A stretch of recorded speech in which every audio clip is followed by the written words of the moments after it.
Mwadhimishe Bwana, mwadhimishe Bwana, mwadhimishe Bwana. Fungua kinywa chako, mwambie Bwana jambo, mwambie Bwana jambo. Peke yake anastahili, peke yake anastahili. Mwambie Bwana, mwadhimishe Bwana, mwadhimishe Bwana, mwadhimishe Bwana. Hata kama una maneno ya kusema, mwambie Bwana unastahili wa kusema. Mwambie Bwana unastahili, mwambie Bwana unastahili kwa ajili ya afya yako. Mwambie Bwana unastahili kwa ajili ya familia yako. Mwambie Bwana unastahili kwa ajili ya kanisa. Mwambie Bwana unastahili kwa ajili ya huu mwezi wa 5, kwa ajili ya huu mwezi wa 5. Tangu tulipoanza tarehe 1 na leo ni tarehe 28. Bwana unastahili, Bwana unastahili, Bwana unastahili. Ni Mungu gani mwingine angeweza kutulinda kwa namna wewe ulivyotulinda? Hayupo, ni wewe peke yako. Hayupo, ni wewe peke yako. Hayupo, ni wewe peke yako. Mioyo yetu inakuadhimisha wewe, mioyo yetu inakuadhimisha wewe. Yesu, Yesu, Yesu. Ni nani mwingine angeweza kutupigania vita? Angeweza kutupigania vita kwa namna wewe ulivyotupigania, kwa namna wewe ulivyotupigania. Hayupo, ni wewe peke yako. Hayupo, ni wewe peke yako. Wewe usiyelala wala hausinzii, haulali wala hausinzii, unakesha kwa ajili ya maisha yetu. Tunakuadhimisha, tunakuadhimisha, tunakuadhimisha, tunakuadhimisha, tunakuadhimisha. Unastahili, unastahili, unastahili, unastahili. Wewe uliyechinjwa ukamnunulia Mungu watu wa kila kabila, watu wa kila lugha, watu wa kila jamaa. Unastahili, unastahili, unastahili. Mungu wa kweli wa pekee, Mungu wa kweli wa pekee, na Yesu Kristo uliyemtuma. Unastahili, unastahili kwa ajili ya afya zetu, unastahili kwa ajili ya uchumi wetu, unastahili kwa ajili ya kila aliyefika mahali hapa, unastahili kwa ajili ya watoto wetu, unastahili kwa ajili ya kanisa la St. James, unastahili kwa ajili ya familia moja moja ndani ya kanisa la St. James. Yesu, Yesu, Yesu. Tumeona uaminifu wako, tumeona uaminifu wako, tumeona uaminifu wako. Umetubeba, umetubeba tangu tarehe 1 mwezi wa 5, tangu tarehe 1 mwezi wa 5 mpaka leo tarehe 28, tarehe 28. Yesu umetusaidia, Yesu umetusaidia. Ziko vita ambazo umepigana, haukuruhusu macho yetu yaone, lakini ukatupa ushindi, ukatupa ushindi. Bwana, mioyo yetu inakuadhimisha wewe, mioyo yetu inakushukuru wewe. Asante Yesu uliye hai, asante Yesu uliye hai. Repako rabadea, rema sharabadea, riko sharabadea.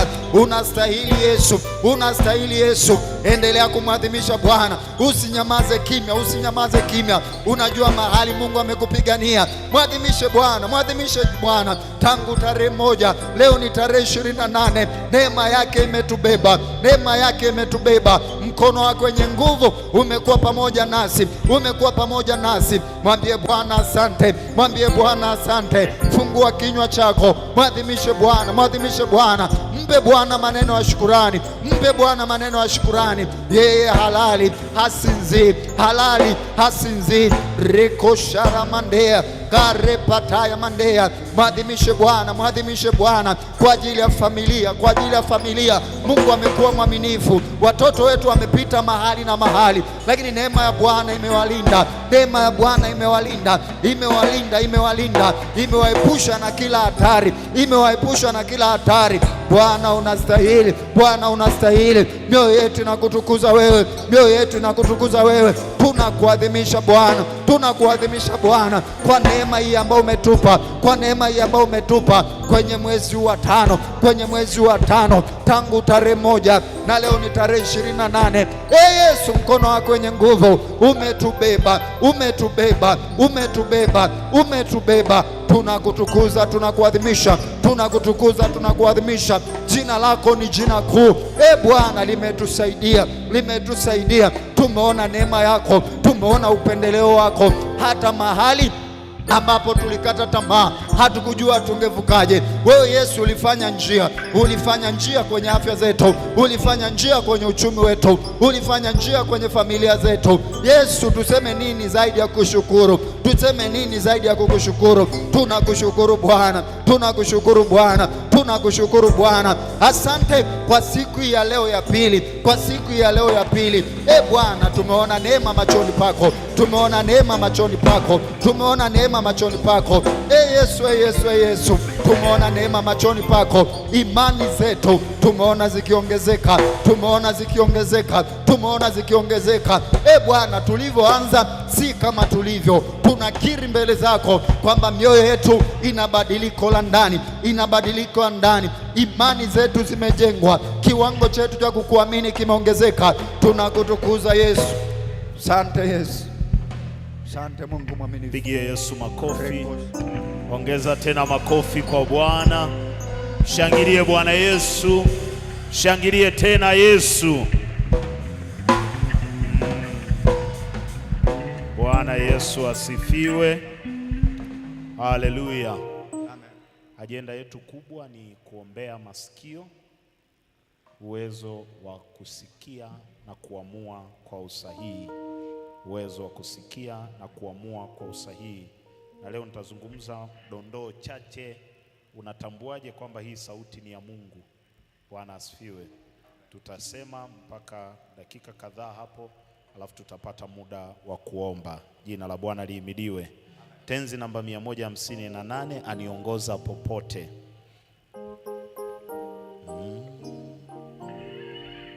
Tenzi namba 158.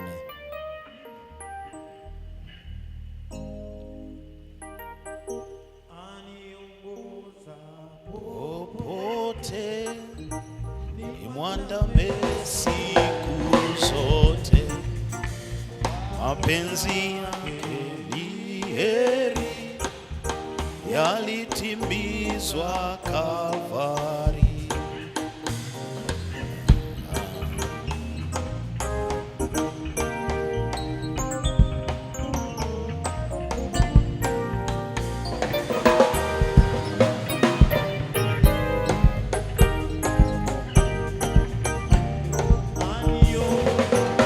Aniongoza popote, nimwandame siku zote, mapenzi yake ni heri, yalitimizwa Kalvari. Naongozwa na Bwana usiku kucha na mchana, Yesu rafiki wa heri, ninakumbuka Kalvari. Nitaongozwa na Bwana usiku kucha na mchana, Yesu rafiki wa heri, ninakumbuka Kalvari.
Yesu rafiki wa heri, ninakumbuka Kalvari.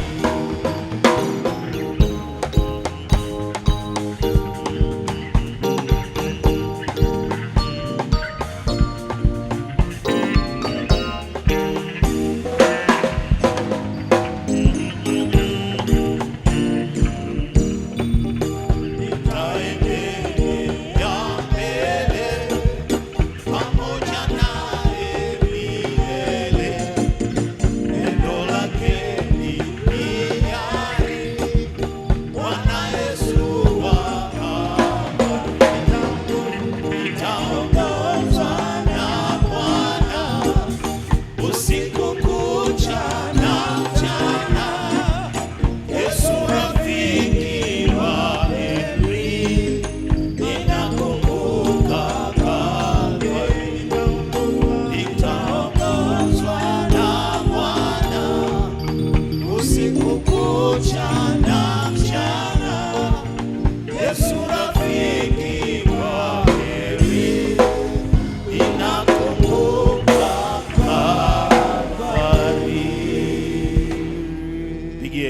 makofi tena. Unaweza kuketi mahali ulipo sasa.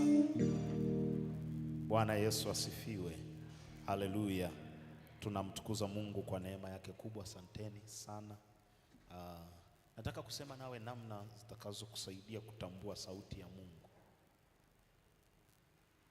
Nilizigusa kidogo sana kwenye Morning Glory. Ziko 7 kwenye notes, lakini nilizungumza kama 2-3 hivi kwenye Morning Glory. Nataka niziseme zote 7 kwa haraka ili uwe na ufahamu fulani. Bwana asifiwe. Nilisema kwamba mke wako akiongea akakuita, wewe ni mume, akaita mume wangu, unaelewa kwamba ni sauti yake. Ikitokea mke wa jirani ndio ameita mume wangu, unaelewa hii si ya kwake, kwa hiyo hutaitika. Una kiwango hicho cha uelewa inapokuja sauti ya Roho Mtakatifu, kujua kwamba huyu ni yeye anasema. Hicho ndio kiwango tunapaswa kukifikia katika kukua kwetu. Bwana asifiwe. Yaani uwe na uhakika kwamba huyu aliyesema ni yeye, hii njia sitapotea. Uwe na uwezo wa kutambua sauti yake. Namna ya kwanza, unatambuaje sauti ya Roho Mtakatifu anaposema nawe? Angalia kama sauti inalingana na neno la Mungu. Neno la Mungu ni sauti ya Mungu iliyoandikwa. Kazi ya Roho Mtakatifu ni kutuambia kweli yote, sawa na vile Mungu alivyoisema. Kwa hiyo hawezi kusema kitu kinyume na neno la Mungu. Yaani neno la Mungu liseme usiibe, alafu Roho Mtakatifu akwambia si ni hiyo milioni tu kwenye huo mradi. Chukua tu. Haiwezekani ikawa hivyo. Lazima kutakuwa na mfanano wa neno la Mungu na ile sauti. Kwa hiyo kitu chochote unachokisikia kipime kwenye mizania ya neno la Mungu. Mimi nikiwa nasema na wewe, pima kwenye neno la Mungu. Ndugu zako wanaongea na wewe, pima kwenye neno la Mungu. Rafiki zako wanaongea na wewe, pima kwenye neno la Mungu. Na uzuri, Mungu akisema anakuruhusu kwenda kutafakari. Mungu hataki kwamba lazima utekeleze sasa hivi tu. Bwana asifiwe. Kwa hiyo ni muhimu ukajua kwamba namna ya kwanza kabisa ya kutambua kwamba hii sauti ni ya Roho Mtakatifu au sio ya Roho Mtakatifu ni kuangalia kama sauti inalingana na neno la Mungu. Uko kule kwenye biashara unaendelea na mambo yako, ukiona inakinzana na neno la Mungu, ujue inaanza kukupeleka kwenye kuanguka kwa biashara. Inaweza isiwe leo unapoitekeleza sauti ndio utaanguka, lakini ikawa baadaye. Kwa sababu kufuata ile sauti ni kufuata njia, na kila njia ina destination.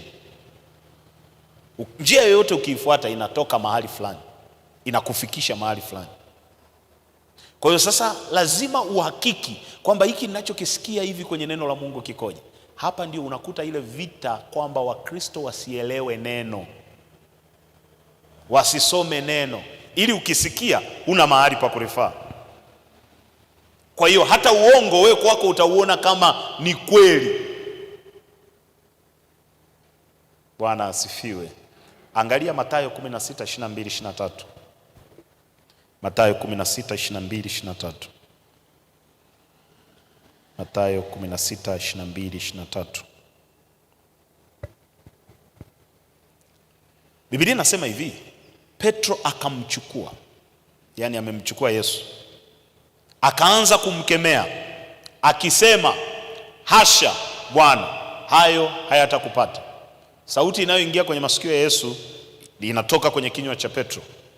Petro anamwambia Yesu, hicho kifo unachozungumzia kwamba kitakupata hakitakupata.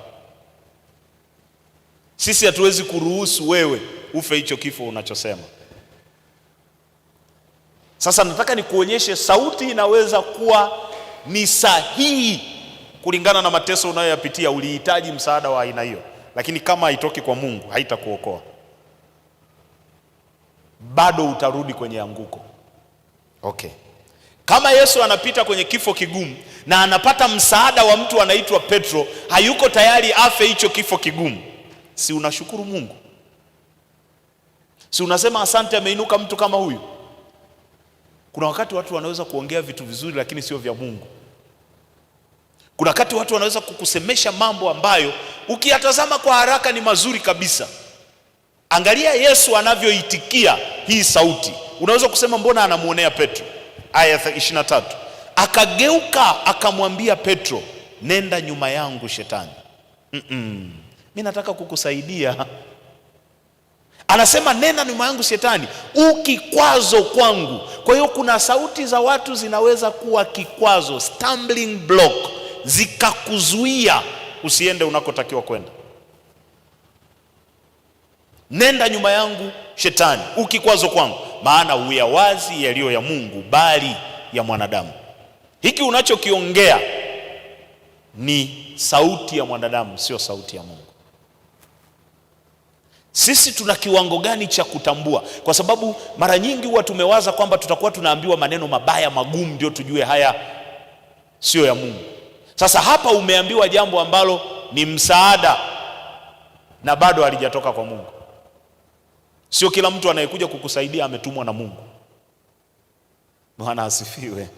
Lazima uwe makini kusikiliza rohoni. Hivi haya mapito napita, Mungu ananipitisha ili kiwe nini? Neno lake linasemaje juu ya mapito? Petro anatokea anasema, Bwana mimi. Na kweli alimaanisha mjue. Si ndiye aliyechukua upanga mbele ya askari wote? Hakuogopa wale askari, akakata sikio la mtu. Alafu akaona anayesaidiwa anaokota sikio analirudisha, akasema wachafe mwenyewe hapo. Kweli alikuwa determined ndani, lakini sio cha Mungu. Unaweza ukafuata maelekezo ukafikiri ni mazuri, yatakufikisha mahali unatakiwa kufika, kumbe hata sio maelekezo ya Mungu. Kwa hiyo angalia, pima. Kama Yesu anaangalia haya ni mawazo ya nani? Ya mwanadamu, mawazo ya Mungu, na wewe unatakiwa kuishi hivi. Jina la Bwana lihimidiwe. Haleluya. Maanguko mengi yamekuja kwa sababu tuliifuata sauti bila kuichunguza, bila kuipeleleza. Namna ya pili, nimesema nitazungumza zote 7 kwa kifupi sana. Ni dozi ndefu sana, lakini nitajitahidi niseme vizuri tu kwa kifupi. Namna ya pili, unatambuaje kwamba hii sauti ni ya Mungu, anasema na mimi? Angalia kama sauti unayosikia inakufanya ufanane na Kristo.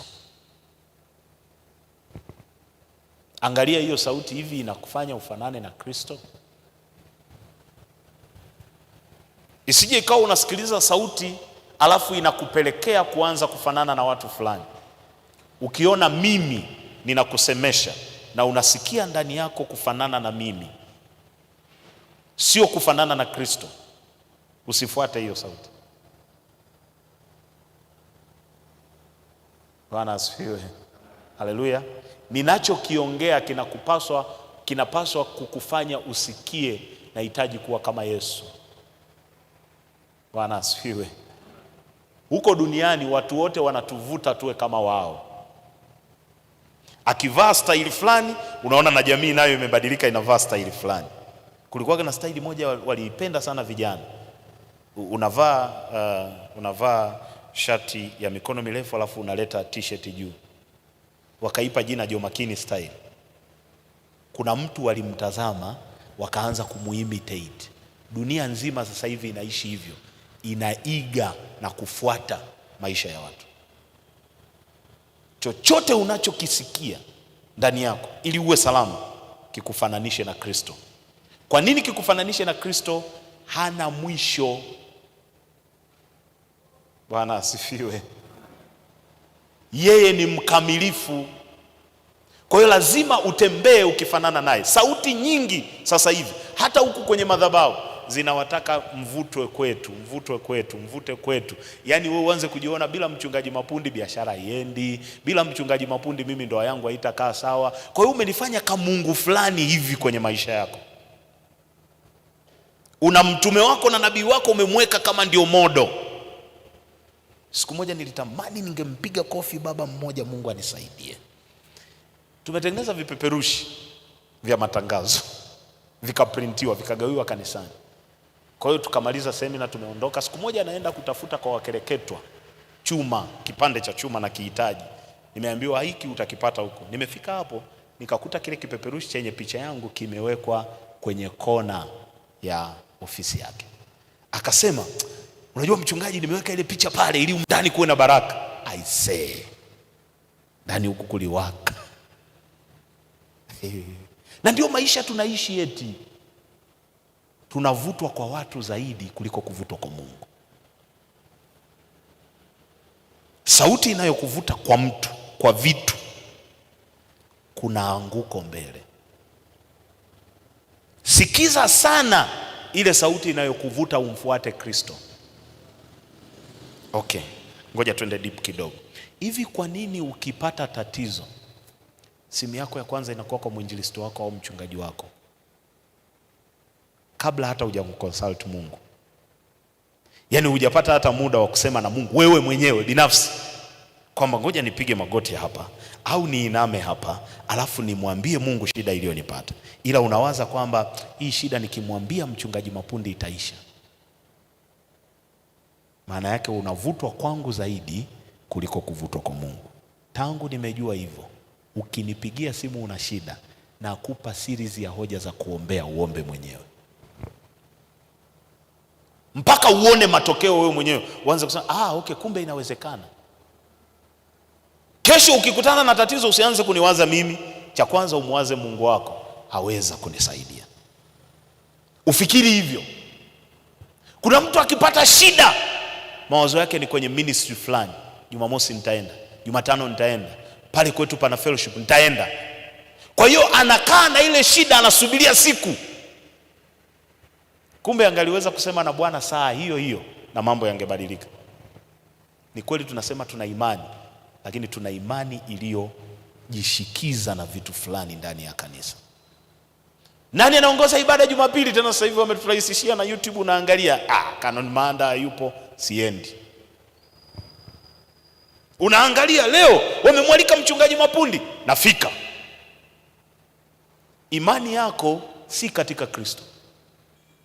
Mkristo anatakiwa kujua kwamba Mungu yuko hapa hata kama hakuna watu. Mungu anasikia hata kama hakuna wengine wanaoomba pamoja na yeye. Na hii ndio maana maombi yetu mengi tunaombaga tukiwa hivi. Ukienda kule peke yako, you are a weak fighter.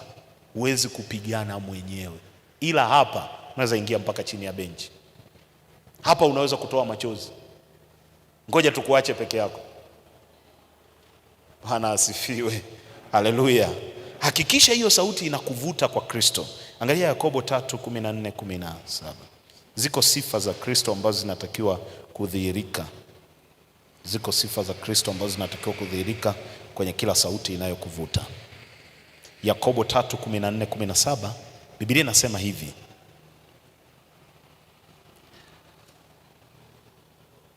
Yakobo 3:14-17. Lakini mkiwa na wivu wenye uchungu na ugomvi mioyoni mwenu msijisifu. Yaani mtu wa wivu, mtu wa ugomvi, ili awe salama na wivu wake na ugomvi wake, asiwe anajisifu. Tabia ya mtu yote mgomvi, anapenda kujisifu. Nimemuonyesha kazi. Hii inakuua zaidi. Wala msiseme uongo juu ya kweli. Hekima hiyo sio ile ishukayo kutoka juu. Anaposema hekima ishukayo kutoka juu ni sauti. Sio sauti itokayo juu, bali ni sauti ya dunia, ni hekima ya dunia, ya tabia ya kibinadamu, natoka kwenye moyo wa kibinadamu na shetani. Alafu anaongeza kwenye aya ya 16, maana hapo palipo wivu na ugomvi ndipo palipo machafuko na kila tendo baya. Alafu anasema lakini hekima itokayo juu kwanza ni safi. Ndio sifa za Kristo. Uanze kujisikia kuwa msafi kwa ile sauti unayosikia. Utende katika hali ya usafi. Tena ni ya amani. Sauti ya Mungu haiwezi kupeleka kwenye machafuko. Kristo ni wa amani, inakufanya ufanane naye. Ni ya amani, tena ya upole. Kristo ni mpole. Sauti ya Mungu itakupelekea kwenye hali ya upole. Angalia hiki kitu kigumu sana. Tayari kusikiliza maneno ya watu. Yaani umejua ukweli, lakini uko tayari kusikiliza na wao wanasemaje. Sio yule mbabe wa kusema mimi nimeshasema, hakuna mwingine ataongea. Ukiona umeongozwa na hicho kitu, ujue unaelekea kwenye anguko. Anayejua ukweli anajua ukweli utasimama. Kwa hiyo atasema na wewe unasemaje? Na wewe unasemaje? Yule anasemaje? Ghafla utashangaa kile alichokupa Mungu kinapata nguvu katikati ya watu. Jina la Bwana lihimidiwe. Sauti yoyote inayokuja kusema mimi ndio mimi nimeshazungumza, usifuate hiyo njia. Kuna mahali itakupeleka pabaya. Anasema imejaa rehema, haina kuhukumu, tutaliangalia hilo mbele zaidi, na matunda mema, matokeo yake yatakuwa mema. Haina fitina. Sauti ya Mungu haina kona kona kwamba hebu tupite njia ile kule kwanza wasijue, wasifanye hivi. Haina fitina, haina unafiki. Inakufanya ufanane na Kristo alivyo. Namna ya tatu, angalia kama familia ya waamini wenzako, kanisa, inathibitisha unachokisikia. Hii nayo ni nzito kidogo. Angalia kama familia ya waamini wenzako inathibitisha unachokisikia.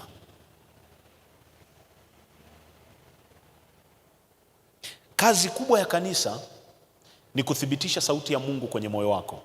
Nilikuambia kwamba nabii mkubwa wa maisha yako ni wewe mwenyewe. Wewe ndio unaanza kupokea unabii wa kwanza kutoka kwa Mungu. Sisi tunaokuzunguka kanisani tunakuja kuthibitisha. Tunathibitisha kwa maana ya kwamba mmemwona mchungaji Mapundi wakati tu ni kijana bado mdogo, anaendelea kuhangaika na maisha yake, anatokea Mkristo mmoja anasema kwa namna unavyoenda unafaa kuwa mchungaji. Yeye hajui kwamba ana confirm kilichoko ndani yangu, ila Mungu anamtumia kwa nafasi hiyo. Lakini shetani ametufanya vice versa. Watu wa kanisani wanaweza kuambia ufai kitu, wanakuja kuthibitisha sauti ya shetani iliyoingia ndani yako inayokuambia ufai. Kwanza ulianza kuisikia mwenyewe, ukikaa mwenyewe tu unajiona mbona kama sitoshei. Alafu unashangaa kimeinuka kimtu, kwani na wewe ni nini bwana? Anakuthibitishia lile jambo, unaanza kujiona kweli bwana. Bwana asifiwe. Kumbe Mungu alitupa kusudi maalum. Hata kama tutamuona mtu ni mlevi kabisa, kuna sauti ya Mungu ndani yake huwa inamwambia aache ulevi, hata kama hakuna mwinjilisti amemwendea. Kazi ya kanisa ni kuja kusema ndugu yangu, naona shida unayopitia, lakini mimi naamini wewe unaweza kuacha hiyo pombe. Hapa unathibitisha ile sauti ya Mungu ndani yake. Ukitoka ukasema utakufa na hiyo pombe, kuna kitu kingine unathibitisha ndani yake, na hakikuwa kazi yako ya kuthibitisha. Bwana asifiwe. Haleluya. Sasa kanisa tumeishi hivyo. Yaani badala ya kumsaidia mtu aelekee tumaini, tunaona mtu amekata tamaa, si tunathibitisha kule kukata tamaa kwake. Badala ya kuthibitisha kwamba hata mtu akichoka, hata mtu akivunjika moyo, bado Mungu anaweza kumuinua. Hapa palipaswa kuwa ni mahali pa matumaini. Bidii ulionayo kule mtaani, Mungu amlete mtu mmoja atakaye kuchochea uendelee kufanya vizuri. Niliwauliza wale wa Morning Glory, hivi waza umetoka huko ulikotoka Jumapili, umeingia ibadani, kazi yako imekuchosha kweli wiki nzima, Jumatatu mpaka Jumamosi umekuwa na mahangaiko, alafu unafika hapa unakutana na mtu anakuambia nimetoka tu hapo mmaliza ibada, nimeona bidhaa yako ni nzuri, usiache bwana, kazana. Unafikiri Jumatatu utaingia kinyonge kazini? Tumaini linazaliwa ndani, hata kama wiki iliyopita ulikuwa umechoka. Mwenzako wa kanisani ametumika kuthibitisha tumaini la Mungu ndani yako. Kumbuka, ndani ya mtu mmoja kuna sauti za kumkwamisha na kuna sauti za kumtia moyo. Wewe unasimama upande upi? Unatumika kama chombo kipi ndani ya huyu mtu? Bwana asifiwe. Haleluya. Mungu ametuumba tuwe uthibitisho wa sauti yake kwa watu. Narudia tena, hata ukiona mtu ni mbaya kiasi gani, kuna sauti mbili lazima ziko ndani yake. Hata kabla sisi hatujamuonya, hatujasema, uko ndani ni natural. Huwa anajua mimi natukana, huwa anajua mimi nalewa, huwa anajua kulewa ni vibaya, huwa anajua zinaa ni mbaya. Wewe unaenda kuthibitisha kipi? Jina la Bwana lihimidiwe. Angalia Waefeso sura ya 3 aya ya 10 na ya 11. Waefeso sura ya 3 aya ya 10 na ya 11. Waefeso 3:10, 11. Anasema ili sasa kwa njia ya kanisa hekima ya Mungu iliyo ya namna nyingi ijulikane. Kwa hiyo ile hekima ishukayo kutoka juu tuliyoisema ni sauti, anasema sauti ya Mungu iliyo ya namna nyingi ijulikane, na inajulikana kwa njia ya kanisa. Sisi ni mashahidi wa kushuhudia, na tunaposhuhudia tunathibitisha hekima ya Mungu ndani ya moyo wa mtu. Jina la Bwana lihimidiwe. Haleluya. Tunathibitisha kile ambacho kiko ndani ya mtu. Muombe Mungu sana jamii ya kanisa inayokuzunguka iwe ni jamii inayoweza kuthibitisha mambo mema ndani yako. Hata ukikuta umechoka mahali, apatikane mtu wa kusema Bwana, unaweza kusonga mbele, unaweza kufanikiwa, unaweza kushinda. Bwana asifiwe. Haleluya. Nilimkuta kijana ana mawazo ya kutaka kufanya jambo, na mimi sijui kama ana mawazo. Wakati nafundisha kama hivi, nikasema kwa mfano fulani, pale unapofanya kazi, kwa nini usingefanya hivi na hivi na hivi na hivi? Tuko ibadani, kesho anakuja anasema, mchungaji, Jumapili uliniona? Nikamwambia, nimekuona wapi? Ulipokaa? Akasema, kuna kitu ulisema kilishabiana kabisa na kile kilichoko ndani. Nikamwambia, ni nini? Yeye anaponiambia mimi ndio naelewa alichokipokea, na hata sikujua kwamba na communicate hicho kitu. Bwana asifiwe. Wewe kwa kinywa chako usitumike kuthibitisha mabaya ndani ya mtu. Tumika kuthibitisha mema, na ujue ndio kazi ambayo Mungu ametuitia. Bwana asifiwe. Kwa hiyo kwa njia ya kanisa hekima yote ipate kujulikana kwa kadiri ya kusudi la milele alilokusudia katika Yesu Kristo Bwana wetu. Namna ya nne. Angalia kama sauti unayosikia inafanana na umbo lako. Angalia kama sauti unayosikia inafanana na umbo lako. Ulishawahi kuwaza kwamba Arusha yote tuwe watu wanene, wafupi, weusi? Mji mzima kimo kiko sawa. Utakuja kushangaa Arusha nzima kila mtu ana upekee wake. Na Mungu siku zote atazungumza na wewe kulingana na upekee wako. Atazungumza na wewe kulingana na umbo lako. Kila kitu ndani yako hakifanani na mwingine kwa maana ya kuumbwa kwa asili. Sauti yako, namna unavyotembea, unaweza ukakaribiana na fulani lakini havifanani kabisa. Hata wakizaliwa identical twins, kutakuwa na kitu cha kuwatofautisha. Watafanana vitu vyote, lakini kuna kakitu kamoja katakuwa tofauti. Bwana asifiwe. Wanaweza kuingia darasa moja wasipate alama sawa. Uwezo wao wa kupokea mambo, kuyachakata utatofautiana, lakini wamefanana sura. Kwa hiyo kadiri utakavyosikia, unasikia kulingana na upekee, umbo ambalo Mungu amekuumba nalo. Wewe ni wa thamani kuliko kitu kingine chochote. Mungu amekuumba uko peke yako, amekuumba kwa upekee. Na ndio maana kwanza huwa anasema na wewe, anazungumza na nafsi yako kabla hajazungumza na mtu mwingine,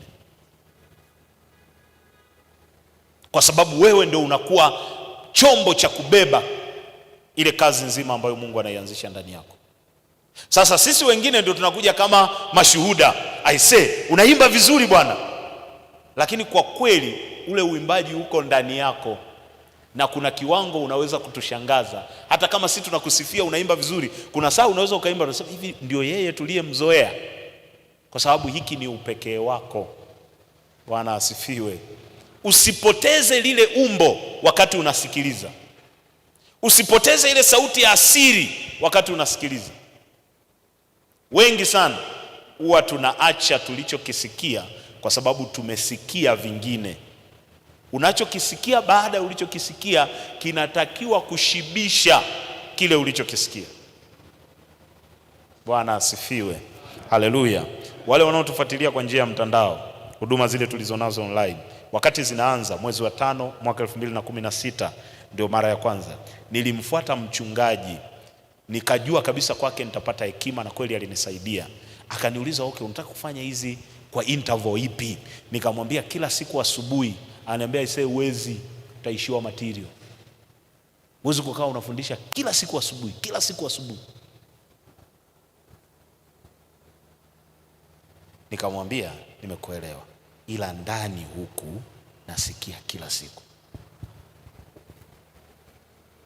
Bwana asifiwe. Ukiangalia kwa haraka hoja yake ina mashiko. Kuna siku utaishiwa material, lakini kadiri nilivyokuwa nikifanya nikagundua kumbe kuna nafasi kubwa ya neno la Mungu moyoni mwangu kuliko ilivyowahi kuwa. Bwana asifiwe. Haleluya.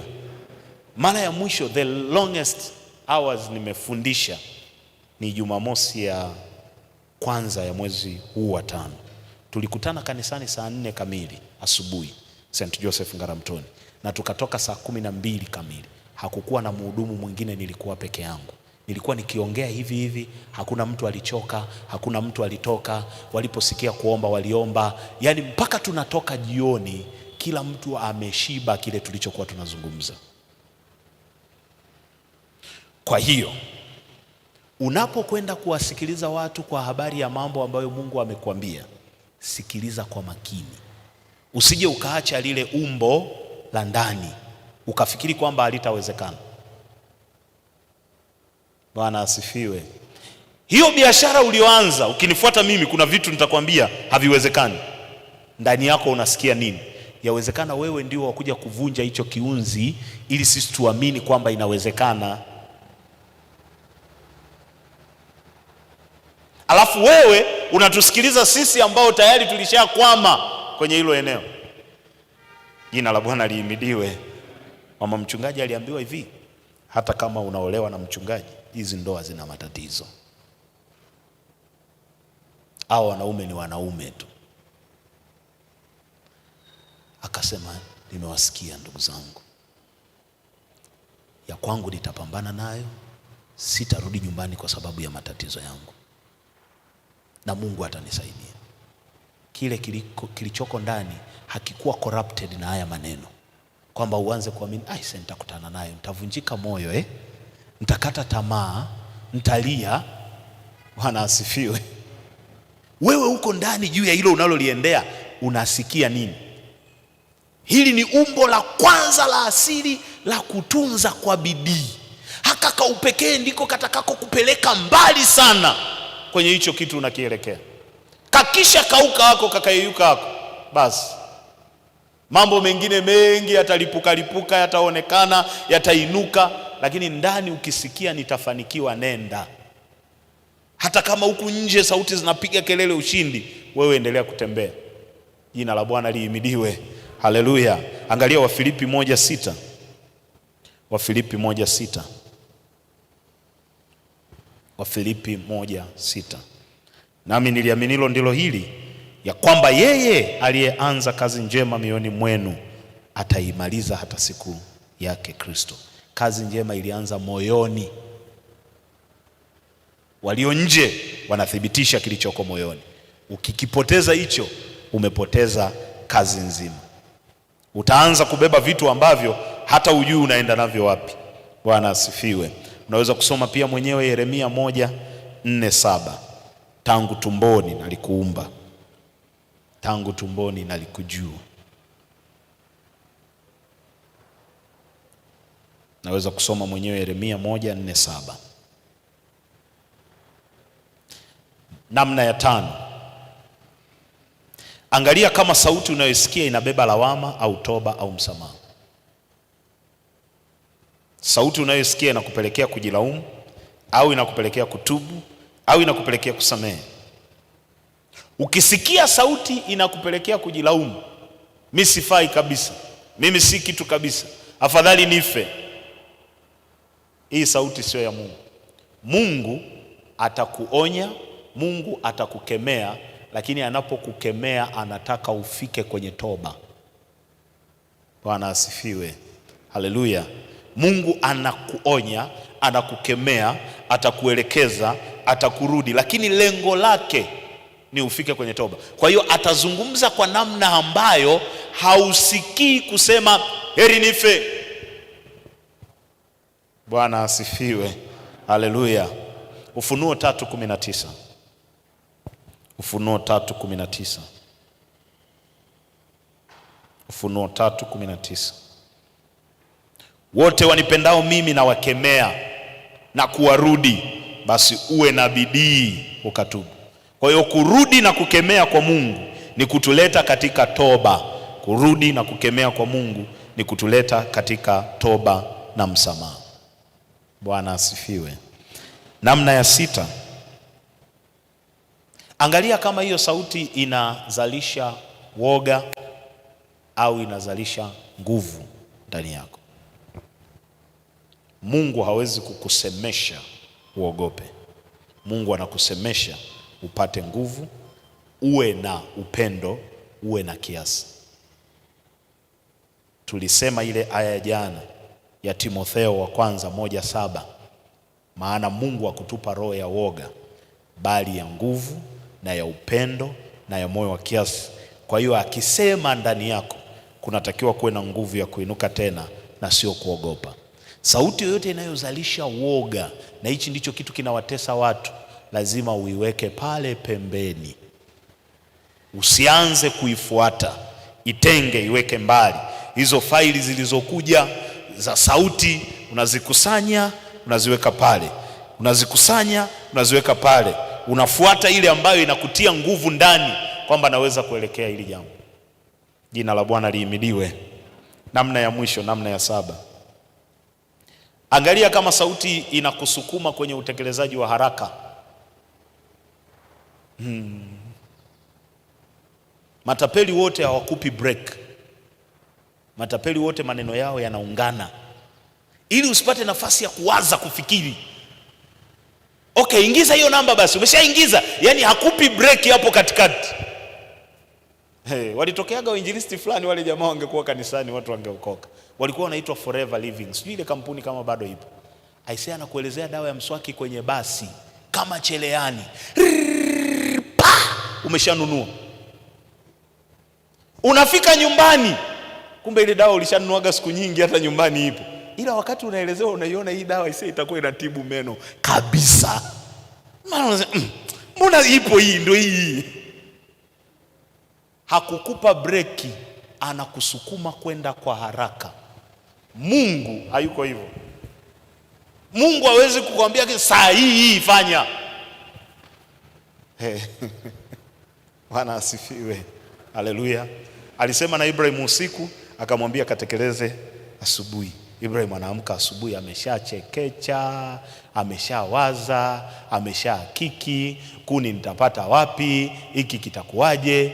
Kuna watu unaenda wanakusukuma, wanakuambia saa hii unatakiwa ufanye sasa hivi. Hawa watu wanakupoteza. Mwambie huyu mtu aisee niache. Bwana asifiwe. Mungu hawezi kukusukuma kwenye utekelezaji wa haraka sana. Si anasema tuzipambanue kila roho, tuzichunguze kila roho. Maana yake anakupa nafasi ya kuchukua sauti uliyoisikia kutoka kwake, kakae nayo, tafakari, fikiri, waza. Anatoa room ya mahojiano. Musa anahojiana naye, aisee nenda ukaokoe watu wangu. Naendaje? Sio tu ukishaambiwa nenda basi ugeuke. Bwana asifiwe. Haleluya. Haleluya. Mungu yuko hivyo, anatupa nafasi. Angalia Isaya 52:12. Kuna wakati unaweza kusukumwa haraka ukajikuta umeingia kwenye matatizo makubwa kwa sababu ya haraka yako. Hata nguo ulizoenda kununua kwa pupa, ukirudi nyumbani haitoshi. Najua unasema mbona kama kule niliona inafiti vizuri. Unajikuta umepoteza kile ulichokuwa nacho. Isaya 52:12, Biblia inatuambia maneno haya. Maana hamtatoka kwa haraka wala hamtakwenda kwa kukimbia, kwa sababu Bwana atawatangulia na Mungu wa Israeli atawafuata nyuma awalinde. Kwa kuwa yeye ametangulia, hatutakwenda kwa haraka wala hatutakimbia. Isaya 28:16, tumalizie hapo. Isaya 28:16. Isaya 28:16. Anasema hivi, kwa ajili ya hayo Bwana Mungu asema hivi, tazama naweka jiwe katika Sayuni, liwe msingi, jiwe lililojaribiwa, jiwe la pembeni lenye thamani, msingi ulio imara. Yeye aaminie hatafanya haraka. Yeye aaminie hatafanya haraka. Kwa sababu ya imani yake ana utulivu, anajua nitashinda. Ukiona pupa imekukabili, unataka haraka haraka, punguza hiyo spidi. Bwana asifiwe. Shetani anafurahia sana umepotea njia alafu unaongeza spidi. Hata ukija kujua mbele, gharama ya kurudi ni kubwa, kwa sababu ulikuwa unatembea kwa spidi kubwa. Bwana asifiwe. Atakayepotea njia alikuwa anaenda Moshi na akaanza kwenda Namanga na driving speed yake ni 40.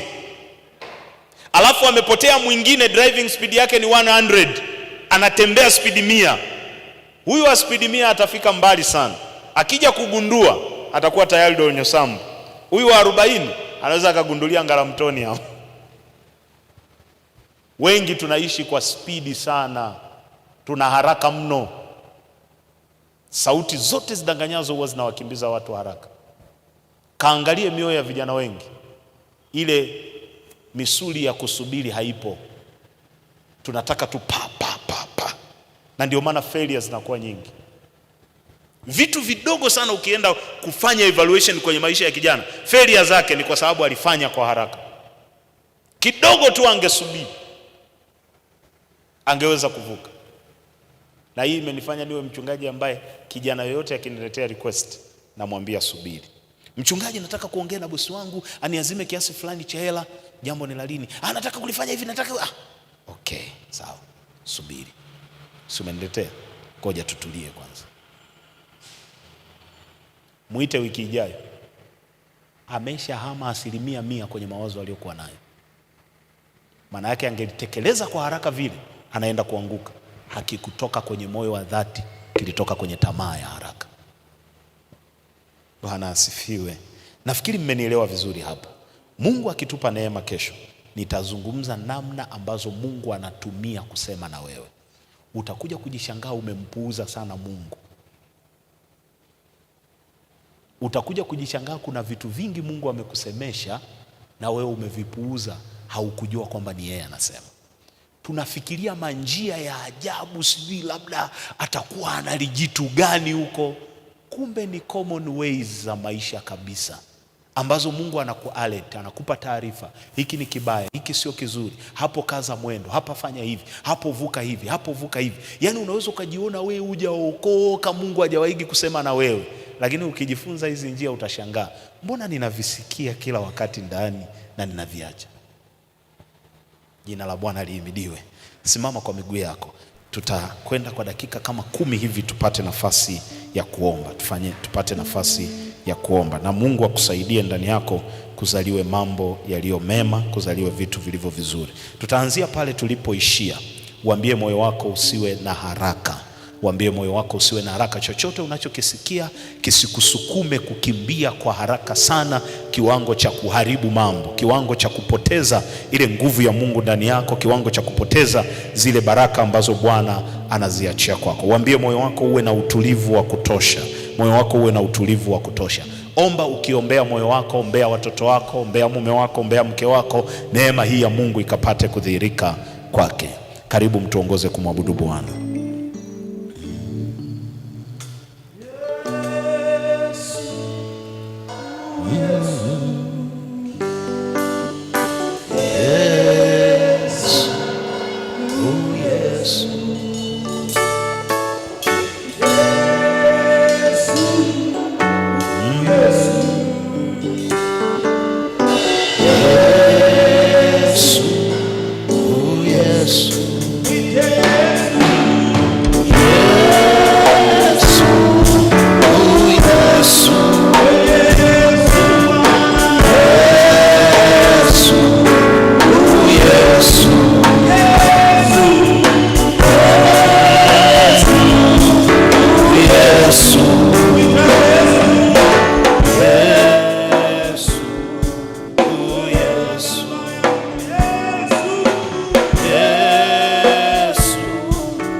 niwe salama,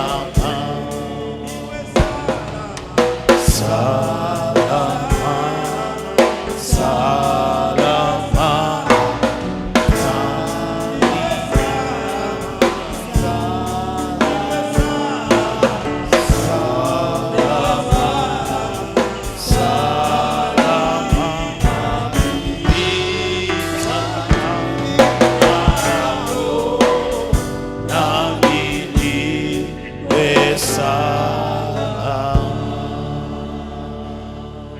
Sema, Bwana Yesu, ninakutukuza, ninakushukuru kwa hekima hii ambayo umenipa, maarifa haya ambayo umenipa, akili hii ambayo umenipa.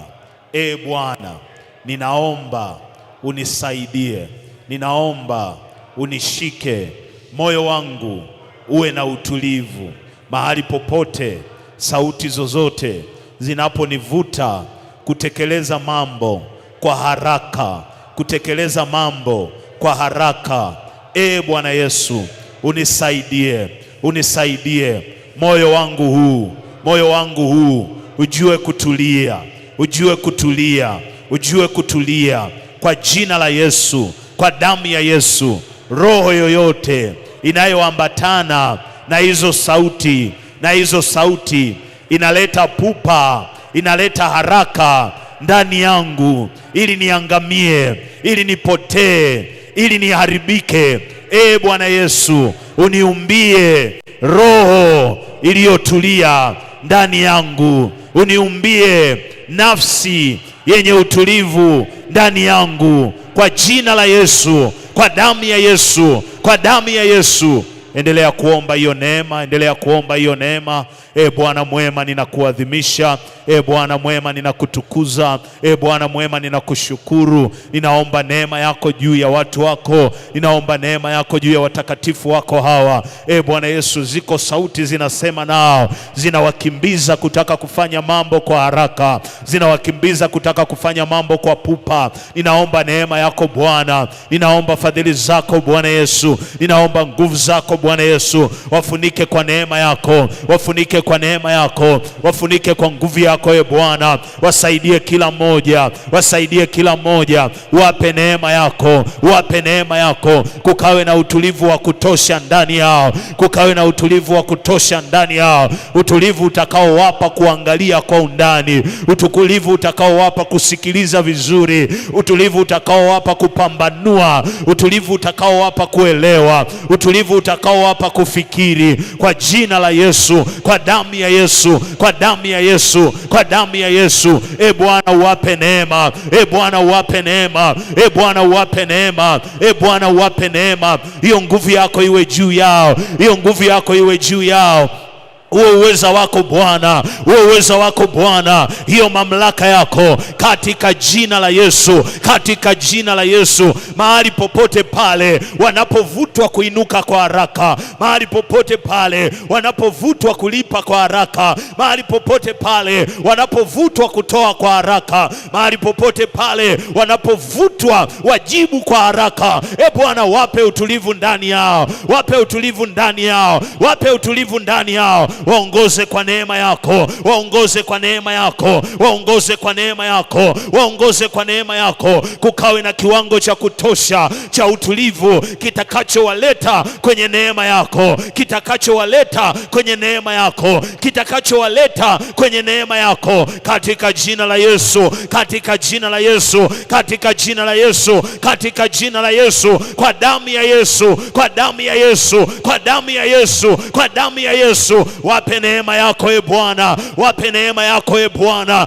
wape neema yako Bwana, wape neema yako Bwana. Weza wako uwe juu yao, weza wako uwe juu yao, weza wako uwe juu yao. Hiyo nguvu yako Bwana, hiyo nguvu yako Bwana, hiyo nguvu yako Bwana, hiyo nguvu yako Bwana, uweza wako, katika jina la Yesu mwana wa Mungu aliye hai. Yesu ninakuamini, Yesu ninakutukuza.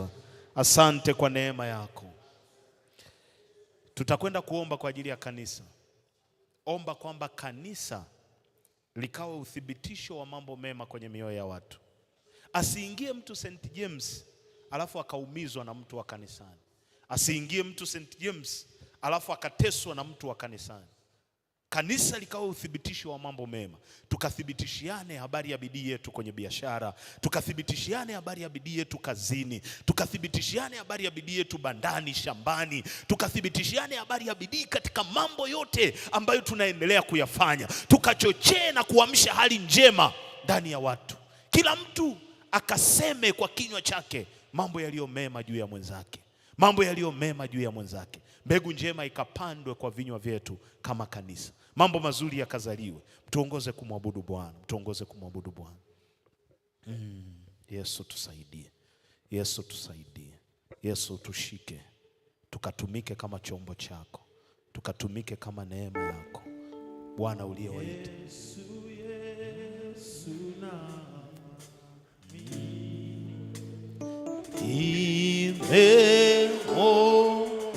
na thabiti, Yesu, Yesu yu thamani, ahadi zake kweli, Yesu, Yesu namwamini, nimemwona thabiti, Yesu, Yesu, Yesu yu thamani, ahadi zake kweli.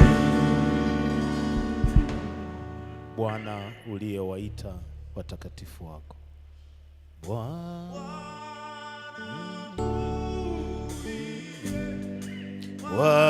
waita watakatifu wako,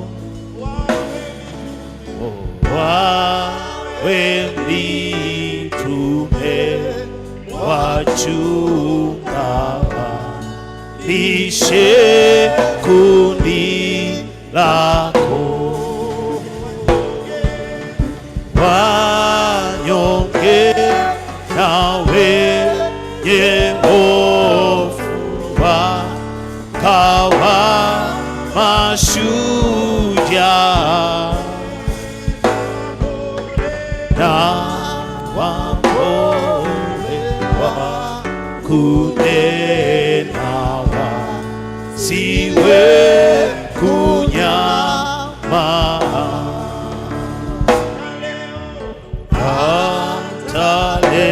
watalewa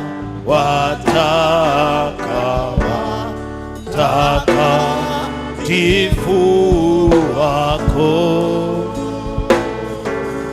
nawe wauliza nani, nani aliyeko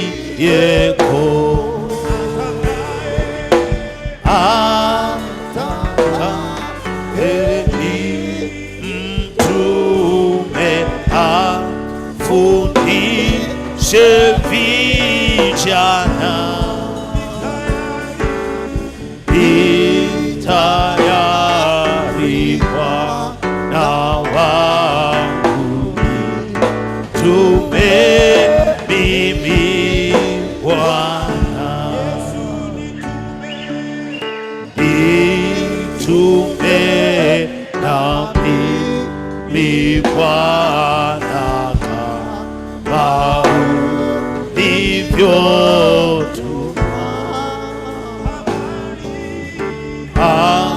habari ya samana, dhambi kutubiwa,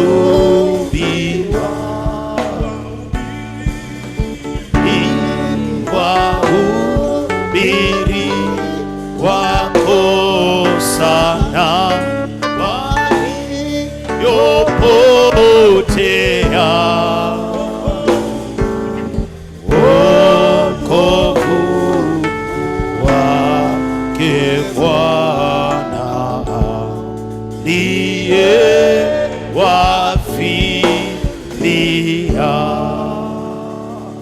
Sema, Bwana Yesu, tunakushukuru kwa ajili ya kanisa ambalo unalitumia kuitambulisha, kuithibitisha sauti yako kwenye mioyo ya watu. Bwana mwema, sisi umetufanya kuwa kanisa lako, kuwa kanisa lako. Tangu leo ututumie kuithibitisha sauti yako, sauti ya kutia moyo, sauti ya kutegemeza, sauti ya kuinua, sauti ya kuhuisha, sauti ya kuponya, sauti ya toba na msamaha. Kwa jina la Yesu, kwa damu ya Yesu, vinywa vyetu vikatumike kuthibitisha yaliyo mema, yaliyo mazuri. Bwana, kanisa lako katika parishi ya St. James litumike kuthibitisha yaliyo mema kwa jina la Yesu, kwa damu ya Yesu, kwa damu ya Yesu, kwa damu ya Yesu. Endelea kuomba hiyo neema, endelea kuomba hiyo neema katika jina la Yesu, katika jina la Yesu. Bwana, umeniumba, umenitengeneza, umeniweka mahali hapa ili nithibitishe yaliyo mema kwa watakatifu wako, kwa wateule wako, iwe wanapita kwenye magumu au wako kwenye kipindi cha mafanikio na ushindi. Umenikusudia kuthibitisha yaliyo mema ndani yao. Bwana, maneno yangu, Bwana, kinywa changu kikajae munyu, kiwe na maneno ya baraka, kiwe na maneno yaliyojaa neema, kiwe na maneno yaliyojaa neema, ili uthibitishe yaliyo mema kwenye mioyo yao, ili uthibitishe ile kazi njema unayoianza ndani yao. Watumie na wao vivyo hivyo, Bwana, watumie na wao vivyo hivyo, Bwana. Wape neema yako, wape neema yako, wape neema yako. Simama pamoja nao, simama pamoja nao, simama pamoja nao. Kamata vinywa vyao, kamata mioyo yao, watumie kama sauti yenye kuthibitisha yaliyo mema, yenye kuthibitisha yaliyo mema. Mahali popote ambapo wametunyika kinyume na hivyo, wametumika kuharibu kazi njema, Bwana, saa hii uwatwae wawe wako, uwatwae wawe wako, uwatwae wawe wako. Watumie kwa ajili ya kazi yako njema, watumie kwa ajili ya kazi yako njema, watumie kwa ajili ya kazi yako njema, watumie kwa ajili ya kazi yako njema, katika jina la Yesu, katika jina la Yesu, kwa damu ya Yesu mwana wa Mungu aliye hai, kwa damu ya Yesu mwana wa Mungu aliye hai. Bwana, hiyo neema yako, Bwana, hizo fadhili zako ziwe juu ya kanisa, ziwe juu ya kanisa. Angalia vikundi vidogo vidogo ndani ya kanisa wanayonena juu ya wenzao, wanayonena juu ya wenzao, yakawe ni chumvi inayokoleza safari, yakawe ni chumvi inayoongeza ladha kwenye safari, yakawe ni maneno yaliyojaa neema, yakawe ni maneno yaliyojaa neema, yakawe ni maneno ya kuuisha, yakawe ni maneno yenye kuponya na kuleta baraka kwenye kanisa lote, kwa jina la Yesu, kwa damu ya Yesu, kwa damu ya Yesu, kwa damu ya Yesu. Ziko kazi njema umezianza kwenye mioyo yao, wainue wao wenyewe, wakathibitishiane ule wema, wakathibitishiane ule uzuri, katika jina la Yesu, katika jina la Yesu. Bwana, ninakuhimidi. Yesu, ninakutukuza. Yesu, ninakushukuru. Neema yako ni ajabu, uweza wako ni wa pekee, katika jina la Yesu. Bwana, ninakuadhimisha. Yesu, ninakushukuru kwa neema yako. Asante Yesu kwa uzuri wako. Pigie Yesu makofi. Ongeza tena makofi kwa Bwana. Nataka kwa dakika chache ukaseme na Mungu kwa ajili ya kazi zote za kihuduma zinazoendelea katika parish, kazi zote za kihuduma. Omba kwamba mwezi wa 6 uwe na heri, uwe na baraka. Kazi za vikundi, kazi za kanisa kwa ujumla, ujenzi tunaoendelea nao, shughuli zozote za kimaendeleo zilizoko hapa, shughuli za kiuinjilisti kwenye vikundi, safari za kwaya kwenye vikundi, makusudio walio nayo katika mwezi unaokuja, neema ya Mungu itembee pamoja nasi. Bwana Yesu, tunakutukuza kwa ajili ya neema ambayo umetupa kama St. James. Asante kwa ajili ya utajiri wa maarifa na hekima uliowekeza hapa. Asante kwa ajili ya utajiri wa vipawa na karama ulivyoviwekeza hapa, navyo vinatumika kwa ajili ya kazi yako. Kuna vikundi mbalimbali vinafanya kazi nzuri ya utume. Bwana, neema yako ikafunuliwe kwao, baraka yako iwe juu yao, wingu lako likapate kuwafunika, wingu lako likapate kuwafunika. Bwana, kwa mwezi tunaoingia, mwezi wa 6, ukafungue milango ya baraka na neema, pakawe na hatua zenye utukufu, pakawe na hatua zenye utukufu, pakawe na hatua zenye utukufu. Angalia kazi zozote zinazoendelea katika parish hii Bwana, angalia miradi, angalia Bwana kazi kubwa ya ujenzi wa hekalu lako, angalia mipango yote inayoendelea, angalia makusudio na mipango inayoendelea katika mwezi wa 6, malengo yaliyoainishwa kuyatimiza katika mwezi wa 6. Bwana, njia waliokusudia kuiendea katika mwezi wa 6, mapito waliokusudia kuyapita katika mwezi wa 6, Bwana Yesu ukawe pamoja nao, ukawe pamoja nao, ukawe pamoja nao, ukawape ushindi Bwana, ukawape ushindi Bwana. Neema yako itembee pamoja nao, fadhili zako zitembee pamoja nao, wafunike kwa uwezo wako, wafunike kwa nguvu yako Bwana, ukawape ushindi Bwana, ukawape ushindi. Milango iwe wazi mbele yao, milango iwe wazi mbele yao, milango iwe wazi mbele yao, milango iwe wazi mbele yao, katika jina la Yesu, katika jina la Yesu, katika jina la Yesu, katika jina la Yesu, katika jina la Yesu. Bwana, mambo yakazidi kuinuka, mambo yakazidi kuinuka. Wape neema ya kupata matokeo zaidi ya wanavyowaza, zaidi ya wanavyopanga, zaidi ya vikao walivyo navyo, zaidi ya mazungumzo walio nayo.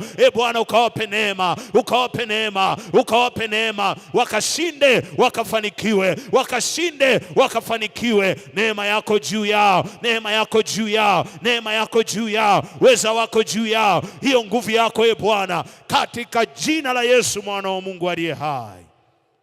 Yesu, ninakutukuza, ninakuhimidi. Asante kwa neema yako Bwana, tunakuletea sadaka zetu, tunakusihi ukazipokee na kuzitakabali, zikawe ukumbusho ya kwamba tulisimama mbele ya madhabahu hii kuomba mambo tuliyoyaomba leo. Tena Bwana, ukatujibu zaidi ya tuombavyo, zaidi ya tuwazavyo, ukatupe neema, uweza wako ukatende kazi ndani yetu, katika jina la Yesu mwana wa Mungu aliye hai. Amen. Karibu mtolee Bwana sadaka yako.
Baraka za Bwana. Bwana akubariki na kukulinda. Bwana akuangazie nuru za uso wake na kukufadhili. Bwana akuinulie uso wake na kukupa amani. Kwa jina la Baba na Mwana na Roho Mtakatifu. Amen. Pale nje mlangoni pana chai, tuombe kwa ajili ya chai. Bwana Yesu, tunakutukuza, tunakushukuru kwa